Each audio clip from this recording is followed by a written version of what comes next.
January in Zone 5A, Wisconsin. We're going to do some more indoor seed starting. So we're going to start out with weeping cherry. This is from a tree in my grandfather's yard down in Atlanta, Georgia. Not sure how cold hardy it is, but we're going to find out.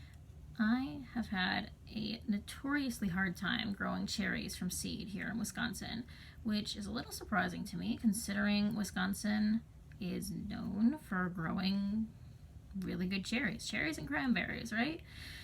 But they don't seem to like to transplant as grown cherry trees into my garden. I've tried buying them already grown from nurseries and grocery stores and wherever. So I did hear that growing them from seed has a better chance at getting them to grow well and transplant into your garden. So we'll try. Weeping cherry is a full-size tree cherry, has hanging branches like a willow tree, and this one grows pretty nice, sweet but possibly a little tart cherries. Very tasty. So hopefully this guy will survive and do well and magically be hardy to Zone 5 Wisconsin. No harm in trying, right? Okay, so it's our weeping cherry, and if you've caught my earlier videos, one of my tips is if you're growing big seeds like, trees, bushes, sprinkle some chives in there with it. They're tiny, they grow real slow, and by the time it's time to transplant them out in the garden, they'll be tooth floss thin, so they're tricky to transplant on their own. But if you can transplant them just with the big dirt, with all the dirt in this 3-inch pot, it's really easy. And I don't know any fruit trees really that don't benefit from having chives around them. And if you really, really, really want to move them once they're bigger, like and full grown, it's much easier to move chives around then. Okay, weeping cherry planted. I just had one seed from that tree because last time I was there was like one ripe berry. The birds really like them. Up next I've got sea fennel, which is a salt tolerant wilder variety of fennel that's kind of succulent. It's also known as Samphire, and in legends was grown in a.k.a.'s garden. So I'll be interested to try that this year. Just be tolerant of salt, and I do have some areas of my garden that get a little salty, thanks to salting for snow. So I like to plant some saline tolerant plants in there. Now I've tried growing these from seed before, and they didn't really come up very well. But I did have someone gave me the advice of cold stratifying them first. So these were cold stratified in the fridge. Those cherries earlier had been also. So we're gonna give that a try, and fingers crossed, hopefully it works out. I've got like a 3-inch pot, and I'm gonna just start a whole bunch in here because they can always be scooped out later. God, sticks. So many giant sticks in my soil all the time, and rocks. You have that problem? That makes me very frustrated. I know some people will sift their soil. I don't sift the soil. So I have really tough, thick, clay-like soil in most of my garden.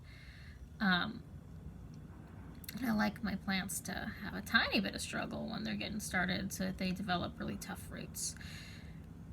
However, when you get enough giant rocks and sticks in there, sometimes your little seedlings are trying to come up and they're being held down and flattened by sticks. I've tried growing carrots just the other day. I grow them inside in a container over the winter, and they were coming up, and I had to go back in there and just dig out all kinds of sticks because they were just pinning them to the ground. They couldn't reach up towards the light. But, once they get going, they don't have trouble with that. But in the beginning, it is frustrated. And now you'll see I'm putting in, you know, a bunch. I'm spacing these all about, I don't know, 1/4 to a 1/2 inch apart. And once they get really going, I'll scoop them out with like a spoon and transplant them into their own little pots. But especially considering the germination rate I had last year trying to get these to go, I'm not too worried that they will, you know, go gangbusters and need to be moved too quickly. And if they do, yeah, that's a good problem to have. So let's see. Probably start one more pot of those because I still have a good little handful, and we'll see what happens. But that is sea fennel. You're not seeing me water these in these videos because what I'll do is I will stick them in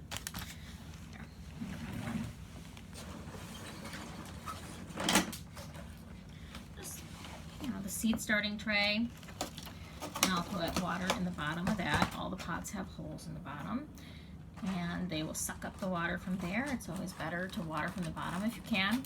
And then the humidity dome will drip down on it and get those seeds in soil damp from the top too. And I don't know if you know this, like I just learned this. You can buy just this part and this part from like Menards, and they're like $1.50 each. Compared to buying the ones with the cells in them, and those are like, I don't know, almost $8,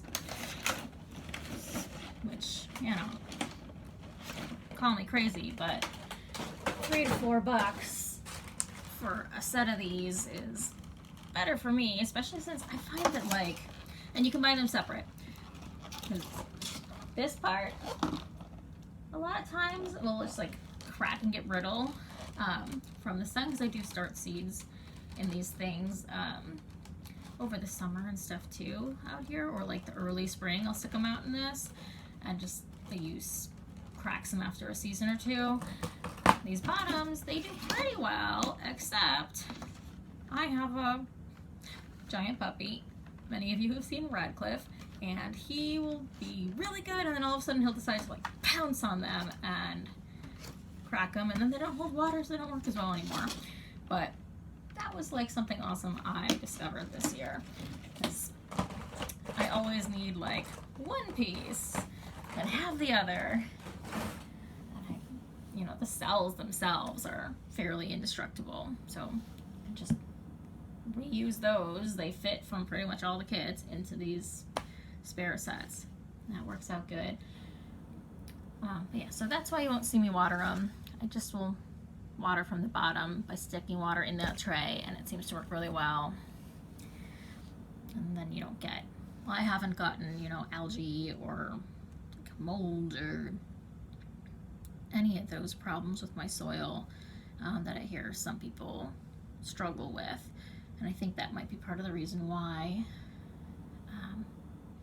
Yeah, so that's a couple of seeds.